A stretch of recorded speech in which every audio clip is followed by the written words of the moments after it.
गाना। और ये करुण रस में कौन सा गाना है जरा बताइए। मरिया साला कौन फोन कर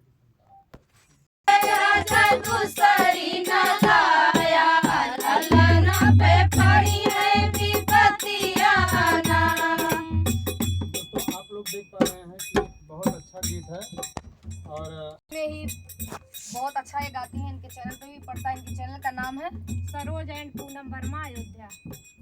सुनाइए।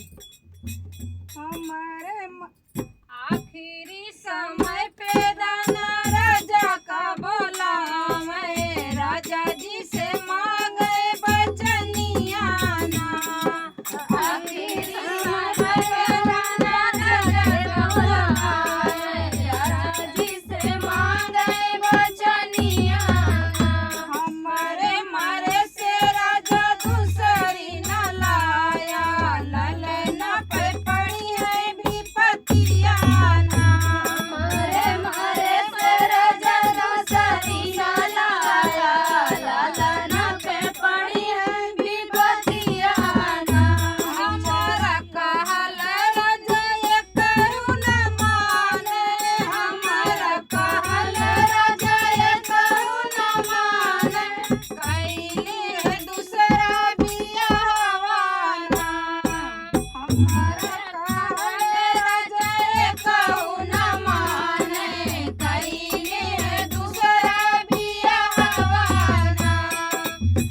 हम अपन तो गए राजा अपनी नौकरिया, ललना का भेजई से कुलवाना। अपन गए राजा अपने से कुलिया, ललना पे करे विपत्तिया ना।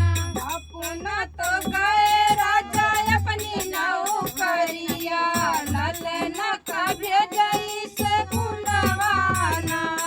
अपना तो गए राजा अपनी नौकरिया, ललना से भेजई से कुलवाना।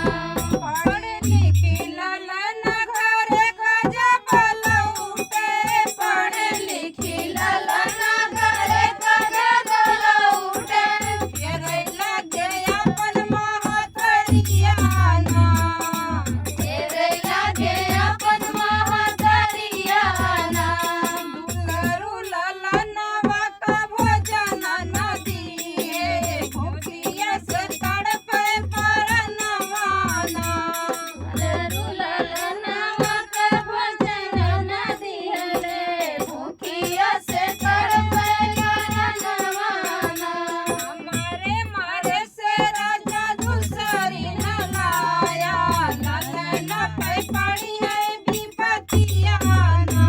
हमारे और दोस्तों आप देख पा रहे हैं कि बहुत अच्छा लोकगीत, ये बहुत बड़ा गाना है और बहुत सुंदर गाना है। और जो गाना ये सुनेगा अगर दिल से तो आँख में उसके हर माँ को आंसू आ जाएगा। तो आप लोग इस गाने को सुनिएगा और ये गाना बहुत ही अच्छा है। जो भी लिखा होगा बहुत दर्दनाक गाना है। आप लोग सुन के कमेंट करिएगा गाना कैसा लगा। फिर मिलते हैं किसी नेक्स्ट वीडियो में, तब तक के लिए बने रहिएगा। तो भाइयों बहनों नमस्ते प्रणाम, और ऐसे ही प्यार दुलार दीजिएगा और वीडियो पूरा देखिएगा, आप सबसे रिक्वेस्ट है। और बहुत अच्छा गाना है, आप सबको बहुत अच्छा लगेगा। फिर मिलेंगे किसी नेक्स्ट वीडियो में, तब तक के लिए नमस्ते प्रणाम। मेरे यूट्यूब चैनल पे आप सभी का स्वागत है। मैं एक 12 मासी गाना गाने जा रही हूँ, कजरी गीत। कैसे लगेगा कमेंट करके ज़रूर बताइएगा और इस कजरी गीत को खूब आगे बढ़ाइए। गौबू अवधी में और बोलबू हिंदी में कहाँ चला हुई बताओ। देखा भैया का नाम है तुम्हारो? पूनम वर्मा। ये पूनम वर्मा हुए और इनके गीत आवत है कजरी में।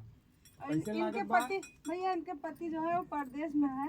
इनके पति परदेश में बाटे, वही लिए उन्हीं के लिए गाना के माध्यम से बता रही हैं। हाँ, वो ये इंतजार करत थे अपने पति के, देखे उनके पति लौट के आवत थे कि ना। देखा बहनी लोगन ये अपने पति का गाना लिखे हैं और कैसे लिखे हैं और कैसे गावत हैं, जरा आप सुना ध्यान से और सुन के बतावत जाए कि कैसे लागत बा इनके कजरी गाना। चला गावा। सावन श्याम गए मधुबनवा, निस दिन तरसे नयनवाना। सावन श्याम गए मधुबनवा, निस दिन तरसे नयनवाना।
गाना गायन कितना बढ़िया गायन। तो बहनी लोगन बताओ क्या अच्छा लगा गाना? सबका हाँ? सबका निकला। इनका सबका इतना बढ़िया लगा गाना कि कजरी इनका पति प्रदेश में चला गए, उन्हें देख में गाना लिख के गाएंगे। का नाम बताओ? पूनम वर्मा। पूनम वर्मा जी। अकई भौजी तोहर का नाम बा? सरोज वर्मा। ये पूनम वर्मा सरोज वर्मा दोनों जनी देवरान जेठान हुए। बुआ भतीजी हूँ। अच्छा सॉरी, ये लोग भतीजी हैं। इतना बढ़िया कलाकार सब अयोध्या में छुपा है, लेकिन ये सब छुपे रहा चाहत छुपे रह छुप के वार करे वाले इंसान। चलो भैया लोगन, आप सभी गीत से कितना बढ़िया लगा आप कमेंट करके बतावा। फिर मिला जाते कोनो दिन जाते घरे।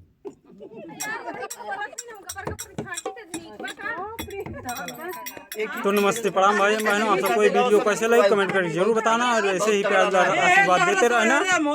नमस्ते प्रणाम।